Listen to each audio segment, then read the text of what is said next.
Maybe it would hold him long enough. Like hell it would. A few more minutes or hours of smelling the air, feeling the chill of night, and wondering how all this happened had more appeal than trying to straitjacket the snoring hulk across from me. Wouldn't it be grand if he woke up and had a rusty nail stuck on his behind? I'd scramble over, coo something to him, pull off the offending fragment, and we'd be buddies forever. Yes, and the Nazis would apologize and pull out of Belgium. Less than a week earlier, I had packed my single suitcase with my extra crumpled suit, 2 pair of socks, my last white shirt, and a couple of pairs of underwear whose holes might be worth a few laughs to a peeping Tom. It wasn't that I didn't have enough money to put my closet in order. I'd just come off a case that brought my bankroll up to almost $200 after rent and sundry bills. Now, that may not have been much of a cushion for most working Americans in February of 1942, but for me, $200 was the top of the world. What I didn't have was time. The telegram had said hurry, and hurry I had. I begged an extra few gallons of gas from my unfriendly neighborhood mechanic, No-Neck Arnie, who figured gas was going to get tight and prices would go through the roof. "Wouldn't be surprised if someday we pay 50, 60 cents a gallon of gas," he had said, pointing his cigar at me. The Buick had taken more paint than Nita Naldi trying to make a comeback. There was so much lead on it that it should have been bulletproof, which I knew from experience was not the case. The present paint job was most patriotic. It was supposed to be a sleek, shiny green, but looked more like a rotten olive drab. I had no unsolicited offers to buy it, but it moved and complained only when it had reason. I had stopped only once on the way down the coast from Los Angeles.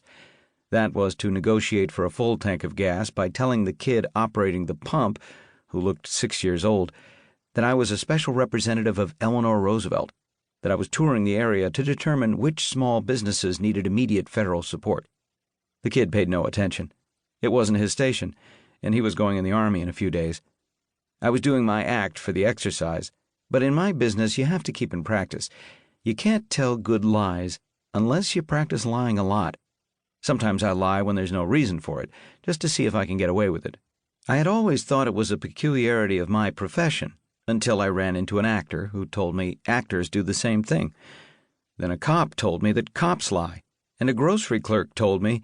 I thought of asking the kid at the pump how good a liar he was, but his eyes were off in the direction of the Pacific Ocean, and he was listening to the sound of battleships 2,000 miles away.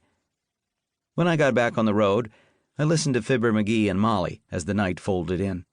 McGee was hiding a horse in the garage. He didn't want Molly to know he had it. His idea was that a horse would be cheaper and more patriotic than a car. I'd been on a horse once. Didn't like it. Molly wound up falling in love with the horse, and I wondered if the horse would be part of the show for a while. The announcer told me that I'd be helping America defeat the Japs and Nazis if I kept my car polished with Johnson's wax. It would make my car last longer and keep me from having to buy a new one. I caught up with the circus outside of Mirador, a little town not far from Laguna Beach off the Pacific Coast Highway. Through Santa Monica, Torrance, and Long Beach, I had a prickly feeling of where I was headed.